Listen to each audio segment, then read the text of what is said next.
Προσπαθούσαμε να την κάνουμε αυτή την εκπομπή να πετύχει ένα χρόνο σίγουρα. Το θέμα είναι ότι πέτυχε πάρα πολύ όμορφα στο πάρτι, στο δεύτερο jump της εκπομπής. Πέρσι, 18 Ιούνιου, στο Second Skin, μαζί με Valley of the Sun, God Sleep και Yellow Devil Sauce. Έκατσε και αυτό λίγο από σπόντα, Ναι, θυμάμαι ότι σου έστειλα όταν το είδα και μου λες δεν γίνεται, έχουν κλείσει μπάτς και νομίζω μετά από 2 μέρες, δεν θυμάμαι κιόλας τι είπε αυτή. Μου λες ότι παίξε Joker, κάτι τέτοιο μου πες. Εντάξει, εγώ χάρηκα πάρα πολύ γιατί τους ήξερα πριν καν ξεκινήσω να παίζω μουσική. Τόσο παλιά. Ναι, και είχα εκνευριστεί κιόλας γιατί είχα γράψει ένα riff το οποίο έμοιαζε και ήμουνα σε φάση αλλά ήταν μπάντα που άκουγα. Δηλαδή και είναι κάπως ωραίο. Πριν καν πω στα παιδιά δηλαδή. Και τελικά κατάφερα να παίξω. Κατάφερα να παίξω, ξέρω εγώ. Σου πραγματοποιήσαμε το όνειρο, κύριε Γιώργο. Γενικά ο Αντωνόπουλος, άμα θέλει να πει κάτι, πρέπει να το πιάσει από την αρχή. Αλλά όταν λέμε από την αρχή, δηλαδή, άμα τον ρωτήσεις πόσο χρόνο είναι, θα πρέπει να ξεκινήσει από τη σύλληψη, ας πούμε. Το θέμα είναι ότι δίνει στον να καταλάβει τι θέλει να πει. Έτσι. Τους μίλησες μετά με τα παιδιά. Όχι. Είναι κεντροπαλούλης, μωρέ, είναι κεντροπαλούλης. Τι λέμε, γιατί άρχισα να κομπεί χωρίς εμένα. Ναι, προφανώς. Έχουμε βάλει και το βίντεο χωρίς εμένα. Πάλι καλά δεν με ακολούθησε η κάμερα μέσα, δηλαδή. Έτσι ακριβώς. Είπαμε για το Full Throttle Jam Volume 2 με Valley και η Burning Sun που παίξαμε μαζί και ήταν. Στα φαν. Ναι. Λοιπόν, ο Έντερος μας κάνει, συνεχίζει και μας κάνει εδώ πέρα τη... Τι είναι, παιδιά. Ανταπόκριση, έτσι. Ανταπόκριση, κανονικά. Ο Έντερος έχει μπει σε site ιδιοσιογραφικό. Λέει τώρα για το ΣΥΡΙΖΑ και τέτοια. Ωραίος. Έντερ, να είσαι καλά. Όντως, ναι, το διάβασα και εγώ τώρα. Ο ΣΥΡΙΖΑ καλεί σε γενική απεργία. Παιδιά, είμαστε μουσική εκπομπή. Πείτε μας κάτι το ΣΥΡΙΖΑ να παίζει μουσική. Μη μας τρολάρισμα. Θα παίξει και μουσική σε λίγο. Stoner metal. Μάλλον. Έχεις να πεις κάτι σοβαρά στο chat? Έδωσα τροφή για τέτοιο, για σκέψη. Για να πούνε πράγματα. Αλλά δεν έχει απαντήσει κανείς, μάλλον σε αγνοήσαν. Καλησπέρα Σομαράκη. Άγγελε, θα σου πάρω. Είμαι η Μαρία από το πάρτι το Σάββατο με τις κόκκες. Πάρε με τηλέφωνο. Ποια από όλες τις Μαρίες και ποια από όλα τα πάρτια. Γιατί εντάξει, ζούμε το όνειρο τώρα, Δεν ξέρω γιατί πράγμα μιλάτε. Σας το η μάνα σου, ρε, τι παίζει.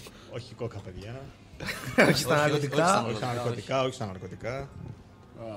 Όχι. Δεν είναι αυτά πράγματα του Θεού. Όχι πλαστικά σε θάλασσες. Έτσι. Λοιπόν, και μετά από τον Άσπρο Γλάρο που είπε εδώ πέρα τα πράγματα, θέλω να ρωτήσω το εξής. Στη συνέχεια έχω επιλέξει να ακούσουμε το μόνιμο του EP, το Crack of Dawn. Ποιος παίζει στοίχημα από εσάς? Εγώ. Γιατί και γι' αυτό το έχουν πει. Δώσε κανένα στανταράκι. Έχει κλέψει την παράσταση έτσι, με διαφορά. Ωραία. Να φύγω. Πας ταμείο με τον Αντωνό. Επίσης ο Kraken λέει να βγάλουμε βίντεο που βιάζουμε τον Αντωνόπουλο, θα βγάλουμε λεφτά. Snap βίντεο και έτσι. Αυτό μας ενδιαφέρει αυτό γενικά για κάνα βίντεο κλιπ. Άρα να το συνεννοηθούμε. Σας βάζουμε τώρα ιδέες.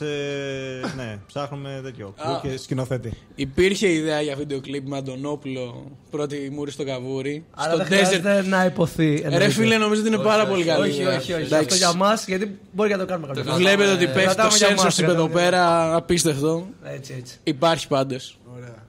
Θα μου μιλήσει κάποιος για το Crack of Dawn, το μόνιμο. Δεν λάμπω, εντάξει. Το κομμάτι γενικά. Το κομμάτι.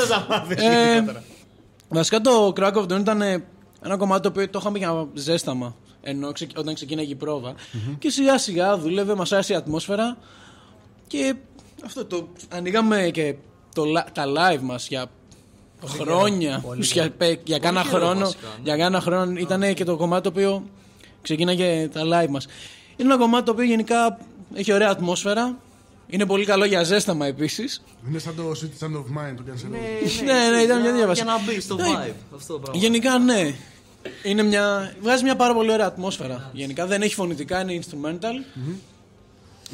Γι' αυτό ήταν ένας ίδιος λόγος που το κάνετε και το EP το ονομάσατε έτσι. Γενικά ήταν, θεωρούμε.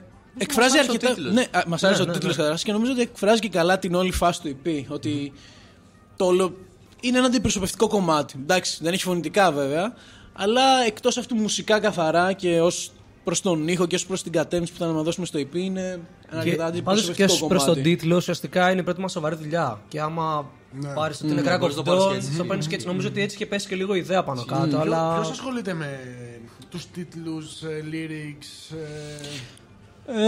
Σχεδόν όλοι νομίζω. Ναι. Πάνω κάτω. Μία θα γράψει στίχους ο Φώτης, μία εγώ. Δεν το αναλαμβάνω στα μάτια στο. Όχι.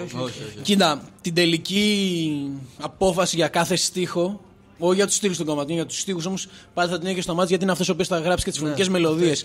Αλλά συνέχεια, αρκετές φορές και σε πολλά κομμάτια και εγώ έχω γράψει στίχους και ο Γιώργος. Τα δίνουμε μετά όλα αυτά στο μάτι και είτε με στίχους που έχει αυτός ο ίδιος είτε με κάποιες δικές του ιδέες καταλήγει το τελικό αποτέλεσμα να πάρει. Κατάλαβα.